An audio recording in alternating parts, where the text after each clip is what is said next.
BRS రజతోత్సవ వేడుకకు తరలి వెళ్లేందుకు అన్ని వర్గాల ప్రజలు సన్నద్ధమవుతున్నారు. తాండాలోని గిరిజనులంతా ఏకగ్రీవ తీర్మానాలు చేసి ప్రతిజ్ఞ చేస్తున్నారు.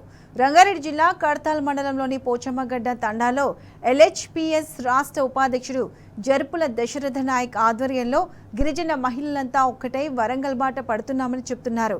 కేసీఆర్ ప్రభుత్వంలోనే తమ తండాలు గూడాలన్నీ సుభిక్షంగా ఉన్నాయంటున్న గిరిజనులు కాంగ్రెస్ పాలనలో పరిస్థితులు అధ్వానంగా తయారయ్యాయని ఆవేదన వ్యక్తం చేస్తున్నారు. మరింత సమాచారాన్ని మా ప్రతినిధి శేఖరాచారి అందిస్తారు. పార్టీ ఆవిర్భవించి 25 సంవత్సరాలు పూర్తి చేసుకుంటున్న సందర్భంగా ఈ నెల 27వ తేదీన ఎల్కతుర్తిలో వరంగల్లోని ఎల్కతుర్తిలో జరుగుతున్నటువంటి రజతోత్సవ సభకు భారీ సంఖ్యలో ప్రతి గ్రామం నుంచి తరలి వెళ్తా ఉన్నారు. నాగర్ కర్నూలు కావచ్చు, రంగారెడ్డి డిస్టిక్ కావచ్చు.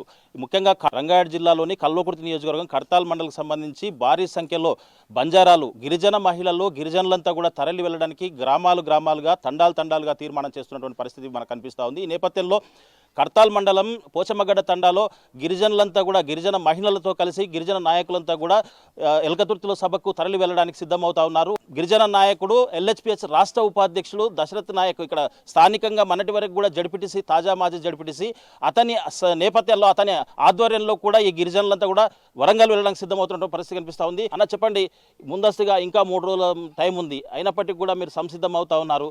అసలు ఎందుకు ఈ సభకు వెళ్ళడానికి ఇంత ఉత్సాహం చూపిస్తున్నటువంటి పరిస్థితి కనిపిస్తుంది? మరి మా బంజారా సోదరుమణులు ఆ సభకి వెళ్ళాలి, వరంగల్లో జరగబోయే బహిరంగ సభకు వెళ్ళాలి అని చెప్పి చాలామంది పెద్ద ఎత్తున దాదాపుగా వారం ముందు నుంచే వాళ్ళు మా దుస్తులతోని వాళ్ళు మొదలుపెట్టడం జరుగుతుంది. వాళ్ళు ప్రతి తండ నుంచి కూడా మేము వస్తామని చెప్పి మాకు కబర్లు పంపించడం జరుగుతుంది. ఎందుకంటే మరి ఎందుకు ఇంతగానో మీరు ఈ విధంగా ఇంత ఉత్సాహం చూపిస్తున్నారు? కేసీఆర్ సభకు పోవాలని చెప్పి మేమే అడుగుతుంటే మళ్ళీ వాళ్ళు మాకు సమాధానం ఇస్తున్నారు. మా తాండాలలో గతంలో 10 సంవత్సరాల క్రితము మరి కనీసము మంచినీళ్ళు తాగాలన్నా లేకుండే మరి బిందెలు తీసుకొని మేము బిందెలు దాదాపుగా 2 కిలోమీటర్ 3 కిలోమీటర్ దూరం పోయి బావులలో పోయి నీళ్లు తీసుకొచ్చి తాగే వాళ్ళము. అలాంటిది మా కేసీఆర్ గారు మా ఇంటికి నల్లల ద్వారా, మా తండకు నల్లల ద్వారా నీళ్ళు ఇచ్చిండు. అదేవిధంగా మా తాండాలలో మా తాండాలను గ్రామ పంచాయతీగా ఏర్పాటు చేసి మా తాండాలలో మాకు రాజ్యం ఇచ్చిండు భావన ఉంది. అదేవిధంగా ఇప్పుడైతే ఈ రోజు అయితే కరెంటే లేదు, ఈ తండాలో మేము తిరుగుతున్నాం, ఈరోజు కరెంటే లేదు. కానీ కేసీఆర్ ఉన్నప్పుడు 10 సంవత్సరాల పరిపాలనలో కేసీఆర్ దాదాపుగా 24 గంటలు కరెంట్ అసలు పోకనే పోయేది తండాలలో. అలాంటి కేసీఆర్ను మేము చూడాలనే ఆలోచనలో ఈరోజు మా మహిళా తల్లులందరూ ఏకమవుతుర్రు. భారీ సంఖ్యలో వేల సంఖ్యలో ఇక్కడ నుంచి బంజారా సోదరులు చలో వరంగల్ సభను విజయవంతం చేస్తారని చెప్పి నేను మీ మీడియా ద్వారా తెలియజేస్తున్నాను. అమ్మ చెప్పండి, కేసీఆర్ ప్రభుత్వంలో నువ్వు ఉప సర్పంచ్ అయినావు, ఎప్పుడైనా అనుకున్న జీవితంలో నువ్వు ఉప సర్పంచ్ అయితే అనుకొని తర్వాత ఇప్పుడు సభకు ఎట్లా నువ్వు పోతున్నావా, తోలుకపోతున్నావు? నేనే అవుతున్నాం, అందరం అవుతున్నాం. మేము మొత్తం కేసీఆర్కు రావాలి, కేసీఆర్ ఉన్నప్పుడే మాకు మంచిగా వచ్చేది డబ్బులు. అవి మన రైతు బంధు, మనము ఆడపిల్లలకు 1,00,000 రూపాయలు అవి వస్తలేదు. ఇప్పుడు ఏం రూపాయి కూడా ఇస్తలేడు.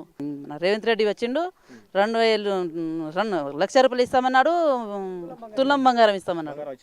బంగారం లేదు, 1,00,000 రూపాయలు కూడా లేదు, ఏం లేదు. ఇంకా మళ్ళా నేను పోయేది అసలు కేసీఆర్ వస్తేనే, అందుకనే నేను ఉపసర్పంచ్ అయినా, లేకుంటే ఇలా కాకపోవు.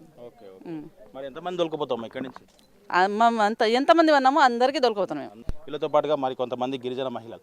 చెప్పమ్మా, కేసీఆర్ ఉన్నప్పుడు ఎట్లున్నది, ఇప్పుడు ఎట్లున్నది? కేసీఆర్ సభ ఉందని తెలిసింది, మీరు ఎట్లా తయారవుతారు పోవడానికి? పోవాలి, మేము ఆయన గెలిపించాలి, వరంగల్ పోయి మీటింగ్ పెట్టాలి, ఆయనకు ముఖ్యమంత్రి చేయాలని ఉంది మాకు. కేసీఆర్ ఉన్నప్పుడు మంచిగా ఉండే. కేసీఆర్ ఉన్నప్పుడు మనకు ఒక ఆడపిల్ల కాన్పు అయితే ఒక కిట్టు ఇచ్చేది, 12,000 ఇచ్చేది మొత్తం. మళ్ళా పెళ్లి చేస్తే 16,000 ఇచ్చేది. మళ్ళా ఒక భర్త చచ్చిపోతే 5,00,000 ఇచ్చేది. భూమి మీద భూమి ఉంటే వాటర్ లేకుంటే బోరింగ్ కొట్టుకొచ్చి తాగేది. ఇంతకుముందు వాటర్ తాగేది మేము. ఇప్పుడేమో అక్కడికి వెళ్ళి సాగర్ వాటర్ తెచ్చాడు, కేసీఆర్ తెచ్చాడు. ఆయన ఉన్నప్పుడే మాకు మంచిగా ఉండేది, బాగుండేది. అందుకోసం వరంగల్ పోతాం, అంత లేడీస్ మొత్తం పోయి తండ మొత్తం పోయి ఇస్తాం. మంచిగా లేదు సార్, ఇప్పుడు మంచిగా లేదు. అప్పుడు కేసీఆర్ ఉన్నప్పుడే మంచిగా ఉండే మాకు. ఒక మనిషి చనిపోతే 5 లక్షలు ఇచ్చేది, ఒక ఆడపిల్ల పెళ్లి చేస్తే 1,16,100 ఇచ్చేది. కేసీఆర్ మంచిది. మాకు వాటర్ లేకుండే, అప్పుడు ఎంతో దూరంకి వెళ్ళి వాటర్ తెచ్చిండు. వాటర్ ఇప్పుడు ఇంట్లో సిటీలో ఎట్లా వాడుతున్నామో అట్లా ఇంట్లో కూడా మేము వాడుతున్నాం. కేసీఆర్ కూడా చాలా మంచిగా చేసిండు. ఎందుకు మంచిగా చేసిండంటే ఎక్కడో ఉండే మన ప్రభుత్వం తెచ్చిందే కేసీఆర్ అన్న. చాలా మంచివాడు.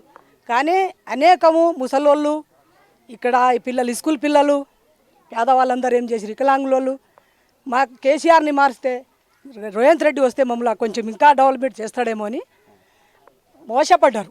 అంతే తప్ప కేసీఆర్ మీద ఎటువంటి పగాకుతోని కూడా కేసీఆర్ని ఎప్పుడు అనేకం ఓడిపించిండ్రని ఎక్కడికి ఎవరికి ఆనందంగా చెప్తున్నాను. నేను కేసీఆర్ మా అన్న మళ్ళా కేసీఆర్ అంటోళ్ళు మళ్ళా ఏ జన్మల చేసినా పుణ్యానికైనా కానీ కేసీఆర్ అన్ననే మళ్ళా సీఎం కావాలని నేను అందరికీ నమస్కారం చేసి చెప్తున్నాను అన్న.